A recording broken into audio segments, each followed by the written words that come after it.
alguns domingos, ou desde o início do ano, caminhando numa série de mensagens no livro dos Salmos. E domingo a domingo, pelo menos quando eu estou aqui, eu tenho caminhado em cada um destes salmos. Nós já estamos no Salmo 4. Eu peço a gentileza que você possa abrir neste salmo, para que juntos possamos ler e depois extrair dele algumas lições para a nossa vida, para a nossa prática diária.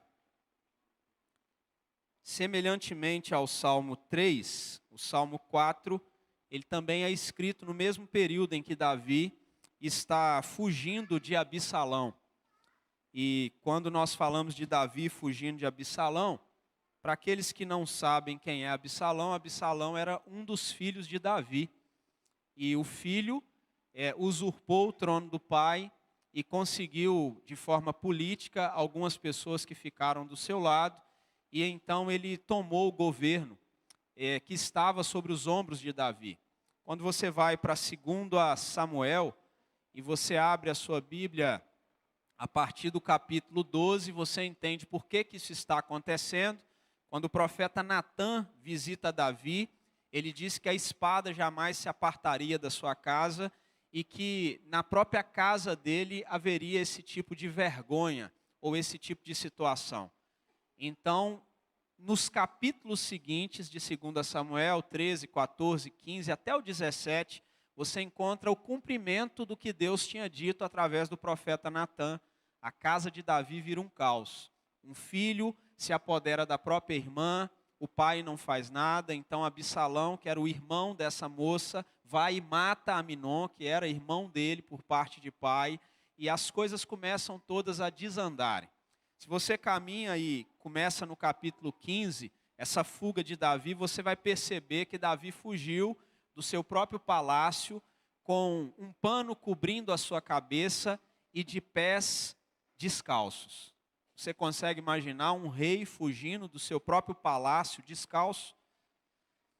Correndo para não ser pego, ou para que a própria nação não entrasse numa grande crise ou numa guerra civil. Na verdade, você percebe nas palavras de Davi que ele queria evitar esse tipo de sangue em todo Israel.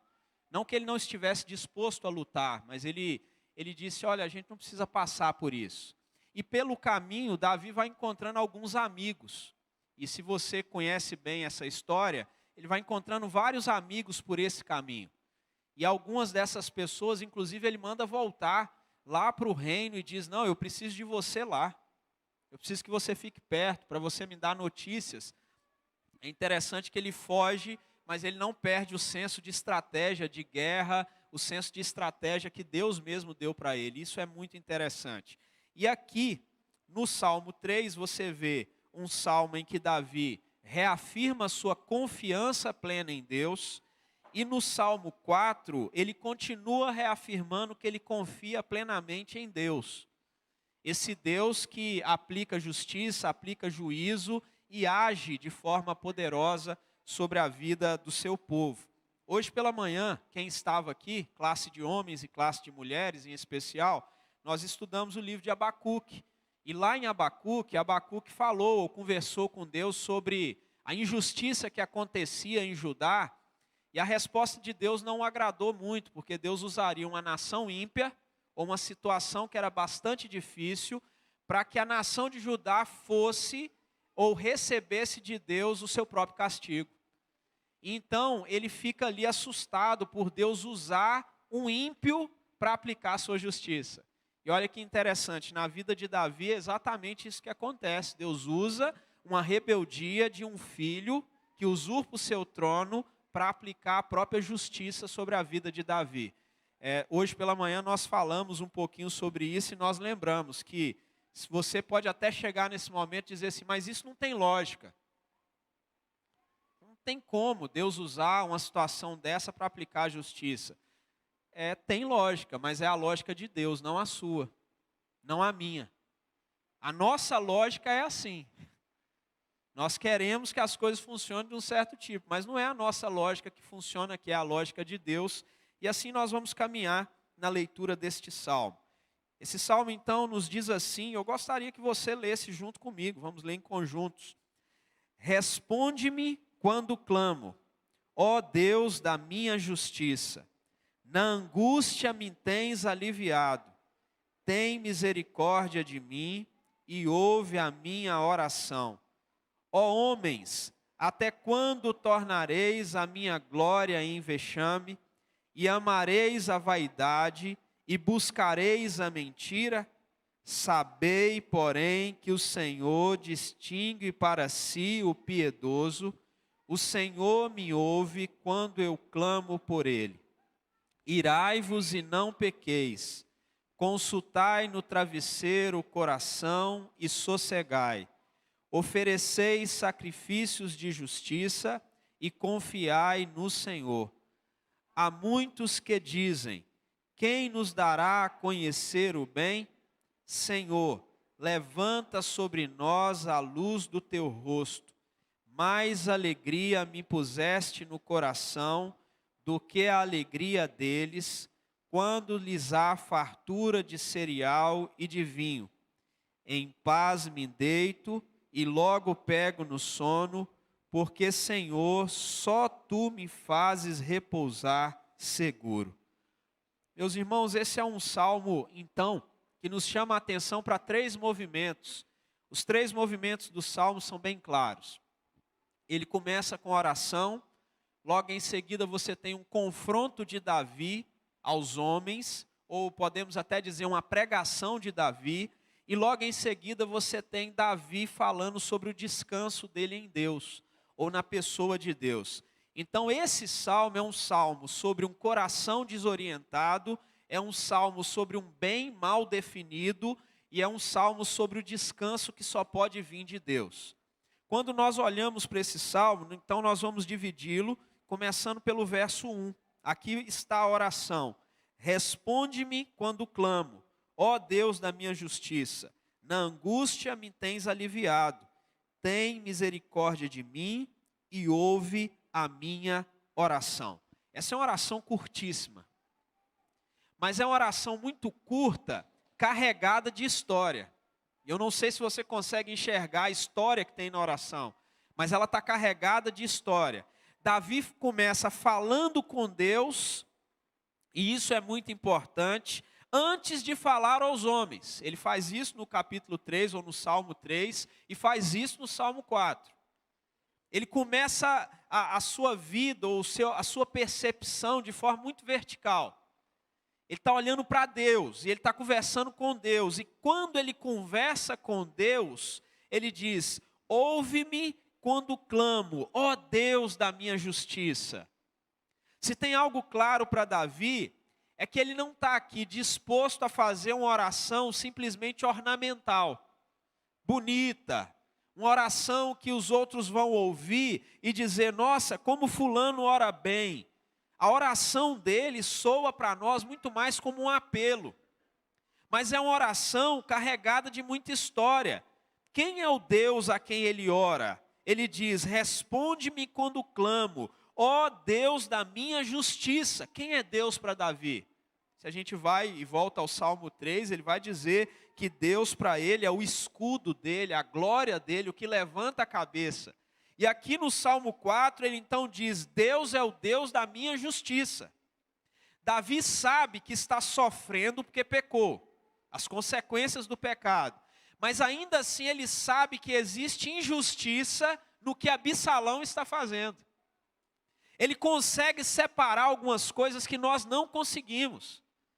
E ele consegue enxergar Deus de uma maneira que deveríamos orar e clamar a Deus para enxergar Deus assim. E entender a lógica de Deus. Então ele diz: quem é Deus para mim? É o Deus da minha justiça. Davi podia orar aqui nesse instante e dizer: Deus, o Senhor está sendo injusto.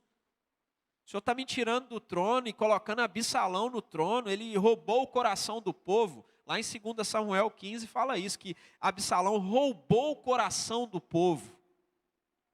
Conquistou o coração das pessoas.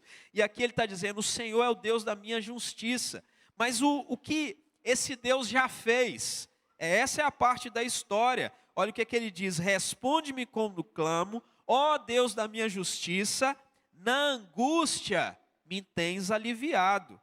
Tem misericórdia de mim e ouve a minha oração. aqui você encontra uma chave maravilhosa no Salmo. A fé de Davi, ele não nasce do momento que ele está vivendo. A fé de Davi vem da memória que ele tem. Quando ele diz, na minha angústia me tens aliviado, ele não está falando simplesmente da angústia daquele momento, do aqui e agora. Ele está falando de uma história que ele tem com Deus, porque não é a primeira vez que ele foge. Não é a primeira vez que ele está fugindo de um rei irado. Então ele lembra do que Deus fez por ele. E quando ele diz, Deus da minha justiça, nós vamos nos lembrar. No Salmo 3, ele falou que as pessoas estavam falando sobre ele, definindo ele mal. Então ele está dizendo, quando os homens julgam errado, eu tenho um Deus que julga certo. Um Deus que acerta todas as coisas. Quando você lê aqui também, na minha angústia me tens aliviado, algumas outras traduções da Bíblia vai trazer, tens me dado largueza na angústia, espaço. Angústia, via de regra, é um momento que a gente se sente apertado. É isso que é, né? A depressão, deprimido. É até engraçado que quando nós estamos na estrada dirigindo, aqui eu não vejo muito, né? Mas nas estradas de Minas Gerais tem aos montes, de repente você vem na estrada e tem uma placa dizendo assim, depressão na pista. Aí você vem, se você estiver muito rápido com o carro, dá aquela... A depressão faz isso, ela te aperta, a angústia também, ela te deixa para baixo. E Davi está dizendo, Senhor, o Senhor tem me dado largueza na angústia, espaço. Eu não estou me sentindo apertado quando estou angustiado. Eu me sinto tranquilo. Deus não apenas remove o aperto, Ele alarga o coração de Davi. Ele dá folga. Quando nós estamos angustiados, o coração, nosso coração costuma ficar assim, apertado. Não é assim? Se de repente você está esperando notícias de alguém e quando não vem essas notícias, ou alguma área da sua vida você está em aperto, você vai se fechando, né? Você se fecha cada vez mais. Você fica assim apertado e Davi está dizendo, na minha angústia eu não me sinto assim. Meu coração fica tranquilo. Meu coração fica calmo. Meus irmãos, todas as pessoas que estão aqui nessa noite, aqueles que nos assistem em casa também, todos conhecemos a angústia, em alguma medida. Até as crianças. Todos conhecemos a angústia. Sabe o que se faz diferença na angústia? É que poucos sabem administrar de forma correta suas angústias. Tem gente que administra as angústias nos vícios, na raiva, na ira. Tem gente que administra a angústia de forma errada. Poucas pessoas sabem administrar a angústia de forma correta e pouquíssimas pessoas sabem orar a partir da angústia. Porque é o que Davi está fazendo. Ele ora a partir da angústia que ele tem no seu coração. E a oração, ela é curta.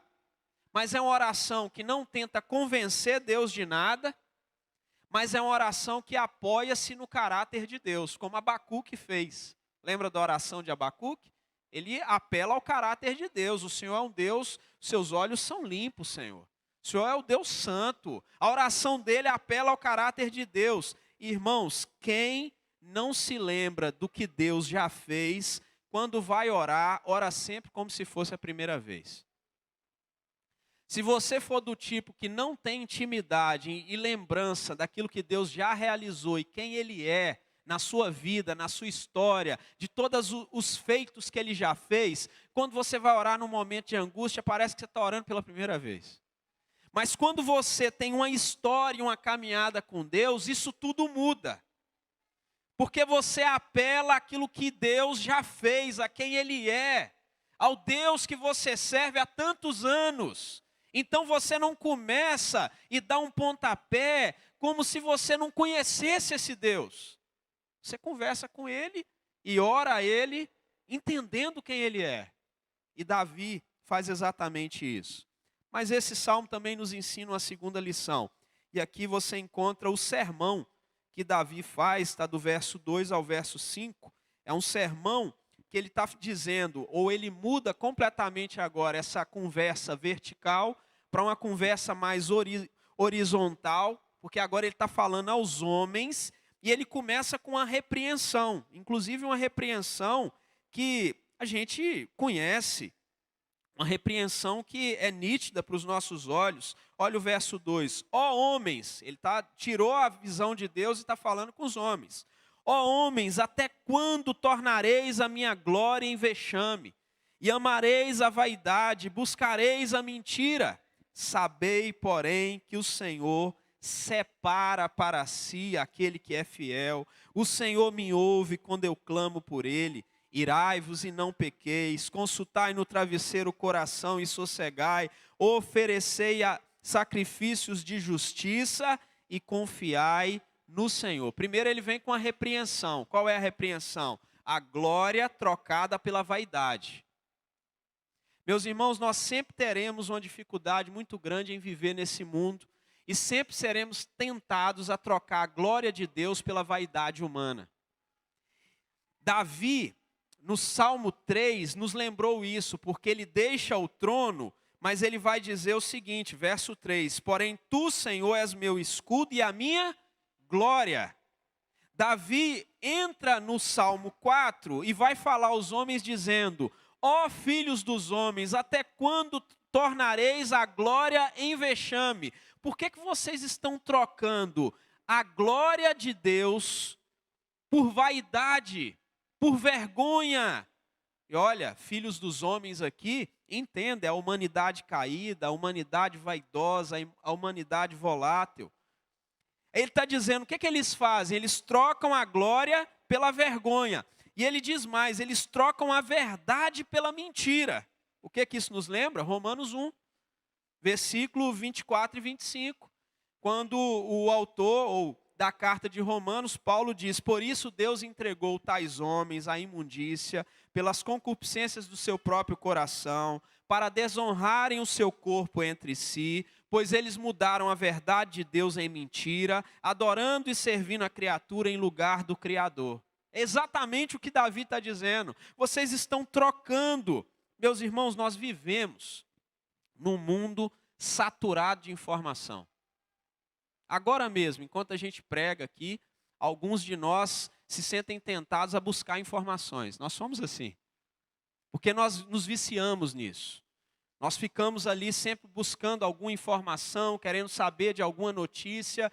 Isso é um incômodo do nosso tempo. Nós hoje vemos de tudo, ouvimos a todos. É a era, como eu disse domingo passado, da alta visibilidade. Esse é o tempo que nós vivemos. Nós vivemos num tempo onde nós temos tutoriais de como viver melhor, cartilhas para sentir menos, influências para ensinar o que você deve pensar, e agora você tem até inteligência artificial, supostamente para facilitar as coisas. Nós temos de tudo. Nós nunca soubemos tanto. E olha, boa parte do conhecimento que nós sabemos tanto é aquele chamado conhecimento inútil. Porque muitas vezes a gente tem conhecimento de tanta coisa que não nos serve de nada. Não faz sentido algum. E de forma paradoxal, nós nunca estivemos tão confusos. Temos informação demais e estamos ao mesmo tempo confusos demais. E é exatamente aqui que o Salmo 4 nos alcança, porque Davi, ele não está denunciando aqui apenas pecados morais isolados, porque isso parece ser mais fácil de definir. Mas ele está expondo algo mais profundo. Davi está dizendo, olha, o coração do homem está desorientado. O homem perdeu o norte, mesmo cercado de dados, mesmo cercado de informações, porque está trocando a glória pela vaidade, a verdade por versões mais convenientes. Trocando a verdade pela mentira. Eclesiastes não dá para deixar de ser lido, né? Ou lembrado quando pensamos sobre isso. Eclesiastes 1,18. Quando a Bíblia nos diz assim, na muita sabedoria há muito enfado, e quem aumenta o conhecimento aumenta a dor. Nós estamos aumentando o nosso conhecimento, só está aumentando tristeza. Mais dor. Saber mais não tem resolvido muita coisa. Parece que quanto mais você sabe, às vezes, sobre um assunto, uma pessoa, uma denominação, mais as coisas ficam piores. Informações demais, é o que Davi está dizendo, olha, não está curando a alma. Às vezes está evidenciando um vazio ainda maior, o aumento de uma dor. E o problema não é a falta de acesso. Nós não tínhamos acesso, agora temos muito. Mas o grande mal é a falta de direção.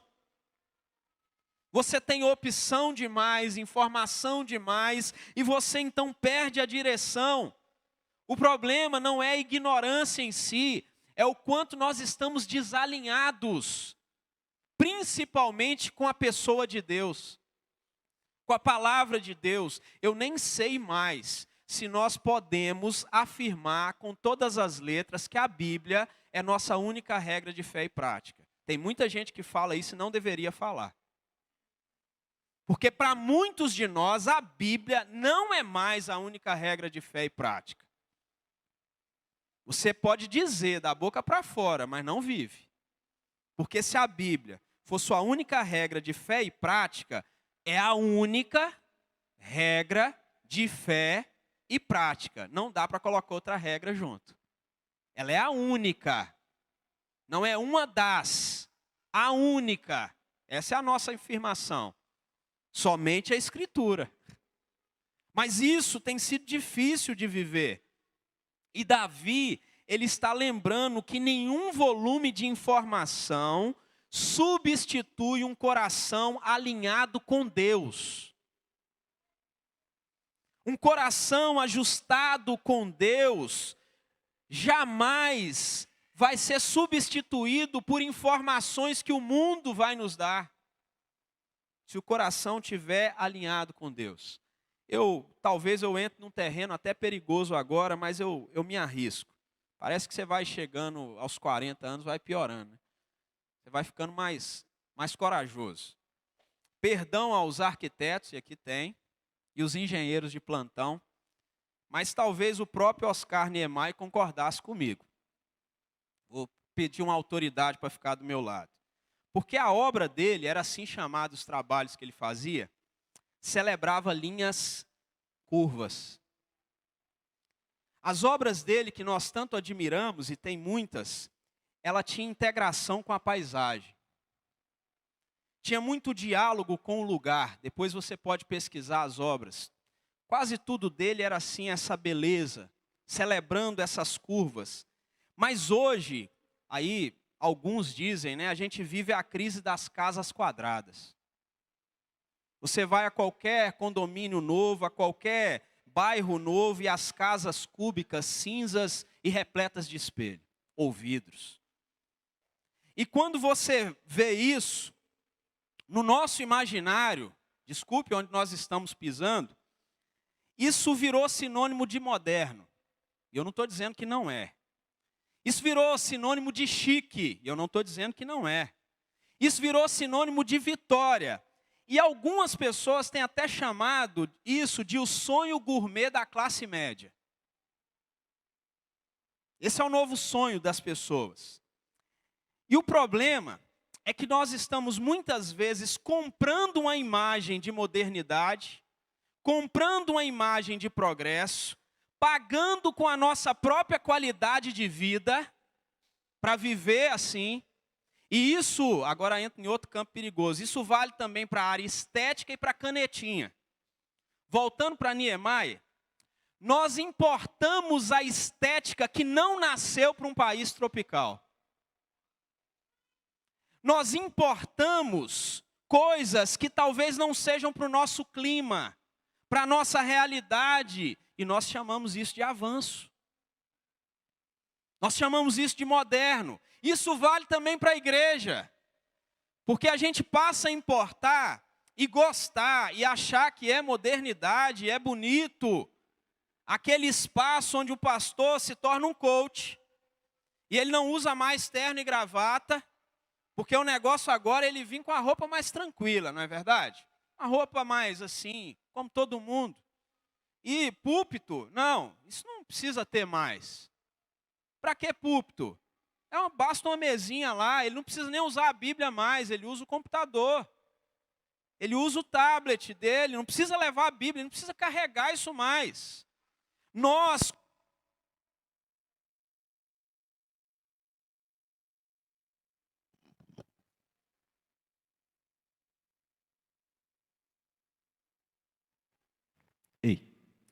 nós compramos esse tipo de ideia. E veja bem onde eu quero chegar. Algumas dessas casas, e se você tem, tudo bem, ame, agradeça a Deus e louve a Deus pela casa que tem. Algumas dessas casas nelas, é quase que nós temos aquários humanos. Foi abolido o beiral, a gente então fecha tudo, liga o ar-condicionado e diz o seguinte: é assim que se vive hoje. Afinal de contas, não dá para viver sem ar aqui dentro, né? É muito quente.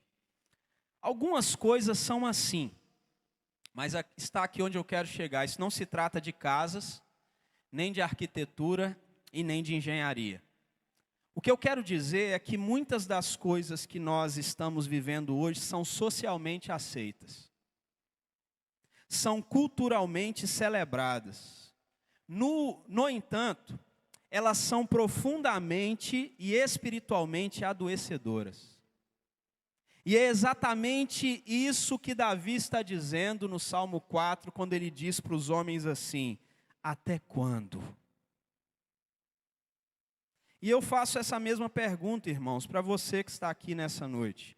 Até quando você vai viver a vida que vive achando que está glorificando a Deus? Até quando você vai viver sem ler as Escrituras, sem orar, sem ser frequente na vida comunitária da igreja, achando que está fazendo tudo certo? Até quando você vai expor sua família, sua vida pessoal e tudo mais, achando que isso é o aceito, isso é o que Deus quer? A pergunta de Davi é essa: até quando você vai trocar a glória de Deus pela mentira? De ser aceito por um mundo, mas de ser rejeitado por Deus. Até quando? Por isso Davi, ele não apenas faz esse confronto pesado, público, mas perceba o movimento que o Salmo faz, porque lá no verso 4 ele vai dizer assim: olha, vai lá para a sua cama, para o seu íntimo, e dá uma consultada no seu travesseiro. É fantástico, irmãos. Salmos são poesias maravilhosas, né?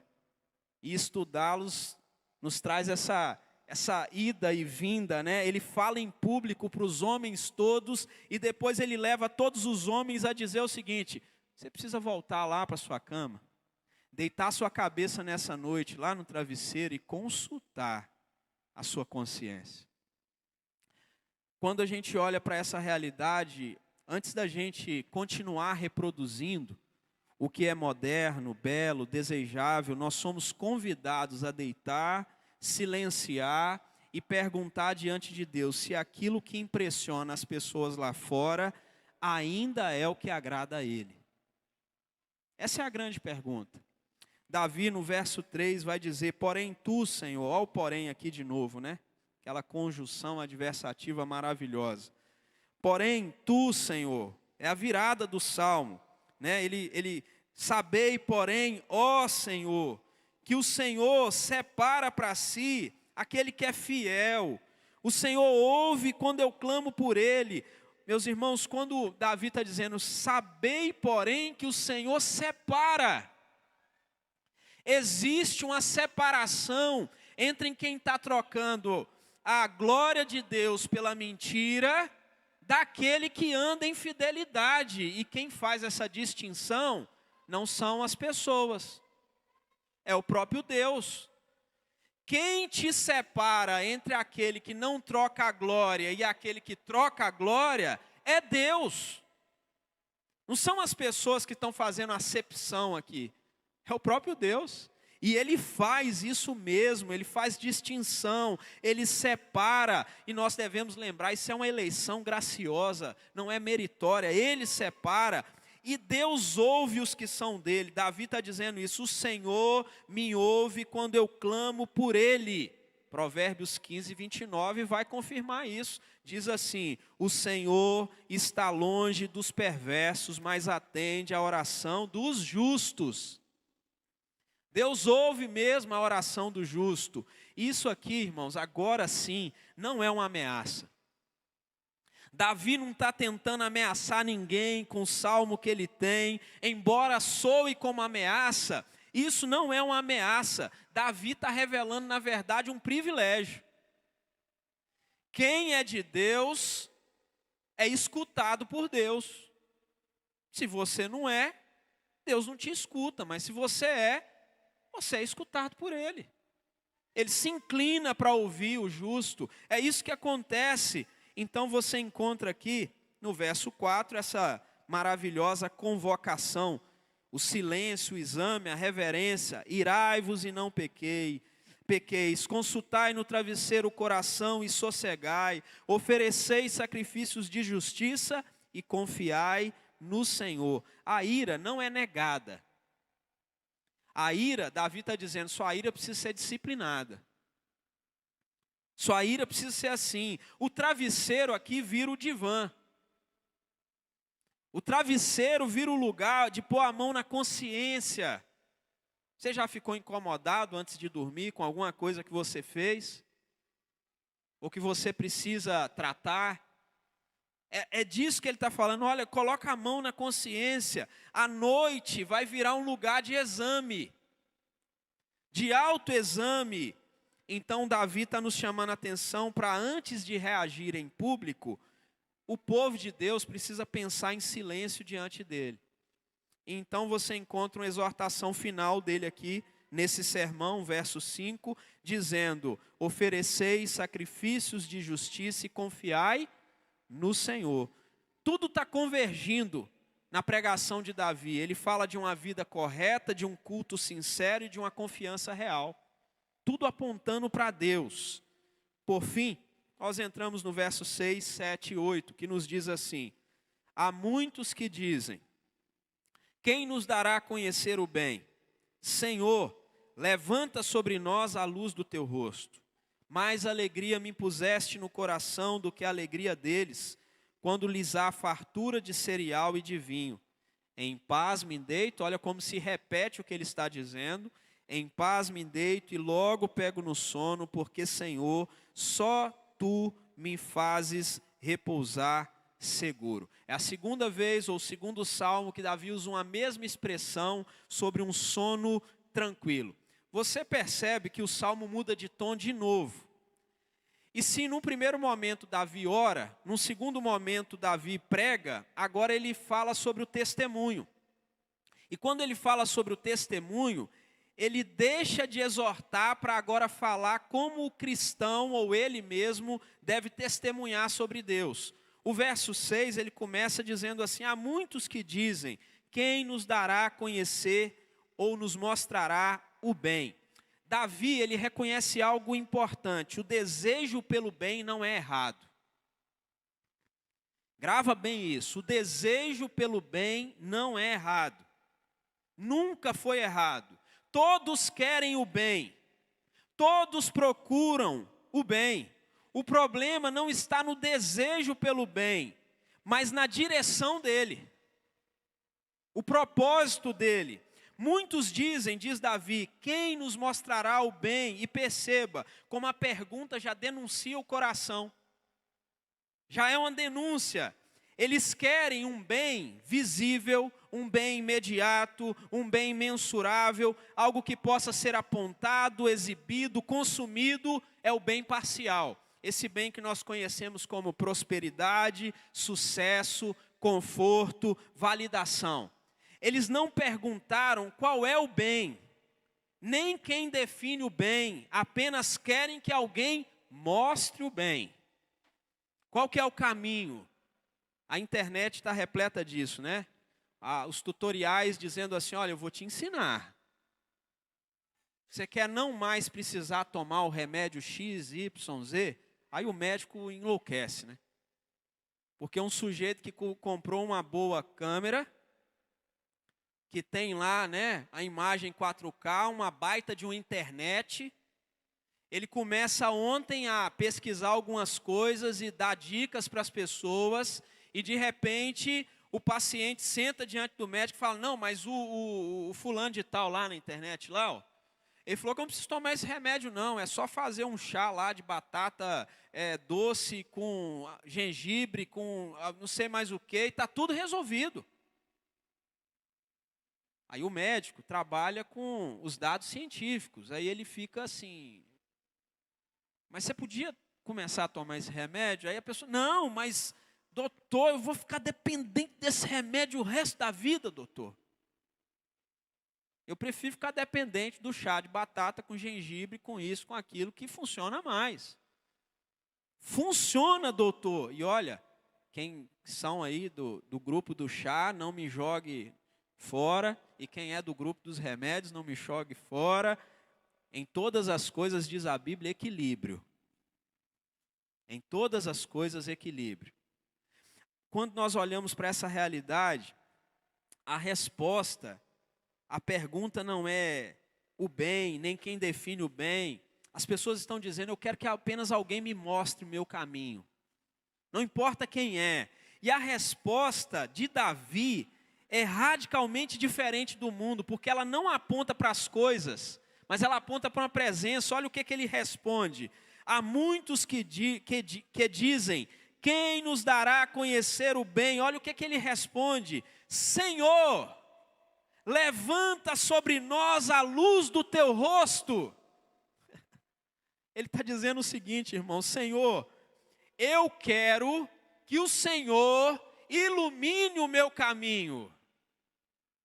Se o influencer A, B, o melhor médico do mundo, Senhor, eu quero que o Senhor ilumine o meu caminho. Você sabe qual é uma das coisas mais difíceis no aconselhamento pastoral, e quando não é pastoral também, se você for aconselhar outro crente, é quando você conversa com algum crente e fala assim, o que Deus disse sobre esse assunto? Essa é a conversa mais difícil que a gente tem. Porque nós, irmãos, vamos ter muita dificuldade em definir o que Deus disse sobre certo assunto. Mas o que Davi está dizendo sobre a luz do rosto de Deus, sabe o que é? Está lá na bênção sacerdotal. Levanta sobre nós a luz do teu rosto, Senhor. Nos ilumina. Davi está dizendo, Senhor, eu quero o seu favor, a sua aprovação, a sua comunhão e a sua direção. Não importa o que as pessoas estão dizendo que é melhor, eu quero o que o Senhor quer para a minha vida. E Davi está dizendo, o verdadeiro bem não vem daquilo que possuímos, mas estar sobre o olhar de Deus. Esse é o bem. Está sobre o olhar de Deus, a luz do rosto do Senhor, é o bem, irmãos, que não depende da circunstância, que não oscila com o mercado, é o bem que não se apaga com a noite, a luz do rosto de Deus, e este é o contraste entre Davi e nós. Nós queremos que alguém nos diga o bem deste mundo, e Davi está dizendo, não, eu quero o bem que Deus oferece, que pode ser contemplado por Ele. O mundo quer o bem que se vê. Davi pede um bem que ilumina. Ele quer a direção de Deus, por isso, o problema nosso, irmãos, nunca foi desejar o bem. Nunca foi. Nós devemos desejar o bem. O nosso problema é definir o bem sem Deus. É dizer, isso é bom, sem a aprovação de Deus. Esse é o nosso problema. Esse é o nosso mal. Quando o rosto de Deus deixa de ser o nosso referencial, qualquer coisa parece ou passa a ser suficiente. E o coração se desorienta mais uma vez. Porque nós perdemos o nosso referencial. O verso 7... ele vai dizer que a escolha do justo é o favor de Deus, e o resultado é, mais alegria me puseste no coração do que a alegria deles, quando lhes há fartura de cereal e de vinho. alegria maior do que a prosperidade, satisfação que não depende da colheita. Aqui está o contraste desse salmo, né? Contraste, o mundo quer coisas boas, o justo quer o favor de Deus. E o favor de Deus para o justo, basta. Você estava aqui pela manhã, Abacuque fez uma oração, lá no final do capítulo 3, quando ele diz assim, ainda que tudo se desmorone, todavia eu me alegro no Senhor, eu exulto no Deus da minha salvação. Ele está dizendo a mesma coisa que Davi está nos afirmando, o justo quer o favor de Deus, ele pode perder absolutamente tudo, mas se ele tiver o favor de Deus é o suficiente. Por fim, você encontra o descanso, que encerra o Salmo no verso 8. Em paz me deito, logo pego no sono. Por quê? Porque, Senhor, só Tu me fazes repousar seguro.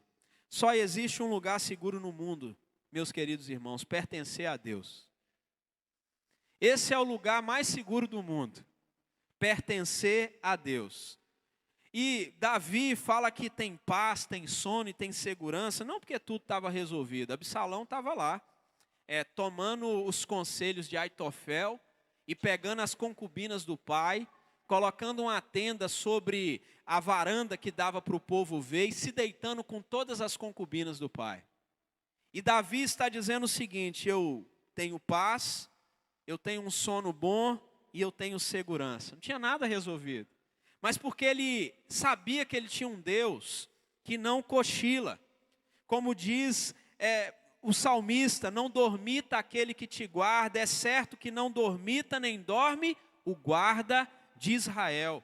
Hoje em dia, muitas famílias investem pesado, talvez você faça isso. Até nós aqui na igreja investimos em segurança. Muros altos, câmeras, alarmes, sensores, sistemas inteligentes. Porque todos nós estamos acreditando que isso vai dar paz e vai gerar a capacidade de nós dormirmos tranquilos no fim do dia.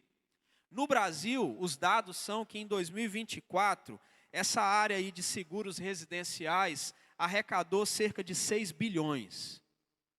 É uma área em crescimento. Mas não é só no Brasil, não. Nos Estados Unidos, dizem que 72% dos lares já investiram em ter algum tipo de segurança doméstica instalado. Isso é o mundo todo. Simplesmente para sentir que sua casa está protegida, que a sua família está segura. Isso mostra que a busca por segurança virou algo quase automático para nós, é nítido isso na nossa sociedade moderna. E antes que alguém distorça o que eu disse, ou o que eu quero dizer, sem dúvida, quando é possível investir em segurança, é prudente e responsável investir em segurança. Cercas, trancas, sistema de alarme, pode ajudar a proteger bens e ajudar a proteger vida, não esqueça disso. Isso é importante. Mas a palavra de Deus nos lembra que nenhum investimento humano, por melhor que seja, substitui a verdadeira segurança que vem de Deus. E é disso que Davi está falando. Nós podemos e devemos ser responsáveis, mas a nossa paz final não vem dos sistemas. A nossa paz final vem de Deus, que nos faz repousar seguros. Em paz me deito e logo pego no sono, porque o Senhor me faz ter segurança. Não por causa do meu sistema, não porque Davi tinha o melhor sistema de alarmes de Jerusalém, mas porque Deus era a sua segurança real. Lembra do Salmo 128, que ele reforça essa ideia, ao dizer para nós, no verso 1, que se o Senhor não guardar a cidade em vão, vigia o sentinela está lá, vigiando. Mas se o Senhor não for com a mão dele, é vão a vigilância do sentinela. Então, mais do que reconhecer que sem Deus nós não temos paz verdadeira, nem descanso no coração, nós devemos nos lembrar que não são os produtos da nossa tecnologia, nem os muros altos que nos protege. É um coração que está plenamente ancorado em Deus. Se você tiver de repente que fechar todos os seus negócios, ou não mais ganhar ou ter lucro pelo meio que você ganha hoje, porque você percebeu de alguma maneira que Deus está te dando uma direção e dizendo: isso não é agradável a mim, você precisa mudar essa trajetória sua. Meus irmãos, o crente tem que ter plena segurança, plena, profunda segurança de que Deus te sustentará. Porque o justo viverá pela sua fé, e não por aquilo que ele tem nas suas mãos. Como nós aplicamos esse texto então ao nosso coração e assim encerramos? Nós precisamos nos lembrar que esse salmo escrito por Davi, na verdade aponta para Cristo. E Cristo é a nossa justiça silenciosa. Em um mundo, irmãos, que o tempo todo exige explicação, Cristo nos livra da necessidade de autojustificação. Nós somos justificados em Cristo. Davi clama ao Deus da minha justiça. No Evangelho nós descobrimos que essa justiça tem nome. Jesus foi crucificado de forma injusta, julgado de forma injusta, para que nós fôssemos aceitos diante de Deus. E quem descansa nisso, jamais será refém da aprovação pública. Aprende a viver sustentado pela graça de Deus. Mas esse salmo também nos ensina que Cristo é o bem que ilumina o nosso coração. O mundo continua perguntando, irmãos, quem nos mostrará o bem? E Cristo continua sendo a resposta. Ele é todo o bem que precisamos. Ele é a luz do rosto de Deus voltado para nós. Cristo Jesus, o nosso Senhor, o nosso Salvador. O problema não é desejar o bem, é definir o bem sem Deus. É dizer que alguma coisa é boa sem Deus. Em Jesus, nossos critérios de sucesso, felicidade, progresso são confrontados e reorganizados quando nós temos Jesus.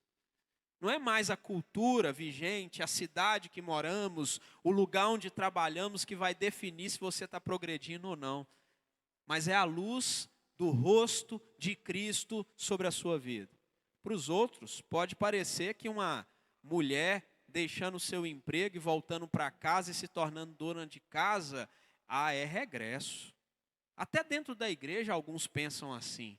Mas deixa eu te perguntar, à luz do plano de Deus e mediante a palavra de Deus, isso é regresso?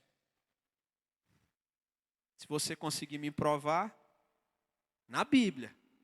Porque à luz da palavra, esse é o caminho de Deus. Quando nós olhamos para isso, isso nos assusta. Porque culturalmente, o nosso coração está dominado por uma certeza que diz assim: não, mas não é bem assim, né? Não é bem assim, esse marido agora vai ficar meio apertado. Essa casa vai sofrer muito, como é que vai realizar os sonhos? A glória de Deus é o melhor que nós temos. E a alegria de servir a Ele também. Por fim, Cristo é o descanso que vence até o medo. Davi dorme porque confia. E nós, irmãos, deveríamos descansar porque pertencemos a Cristo. Segurança é importante, prudência é necessário, mas nenhuma dessas coisas garante a paz que só Deus pode dar. Só Cristo, irmãos, guarda a cidade e guarda o coração. Dormir em paz é um ato de fé. Reconhecer que Deus continua governando quando a gente desliga a luz. Quando você fecha o olho e dorme, né? Já reparou? Você está completamente entregue. Há um Deus que te mantém respirando ou não. Há um Deus que vai permitir que você acorde ou não. Há um Deus que te domina completamente, porque Ele é dono da nossa vida. Esse salmo nos ensinou que a verdadeira felicidade não nasce do que a gente possui. E Davi deixa isso claro. Mas de quem governa o nosso coração. E eu espero em Deus, irmão, que você possa orar a Deus, confrontar a si mesmo e por fim conseguir descansar no Senhor. Dizendo: Senhor, no fim das contas, eu quero que a luz do teu rosto brilhe sobre mim, sobre as minhas atitudes, sobre as minhas decisões, sobre tudo que eu fizer. Porque eu confio plenamente que o Senhor é a minha segurança.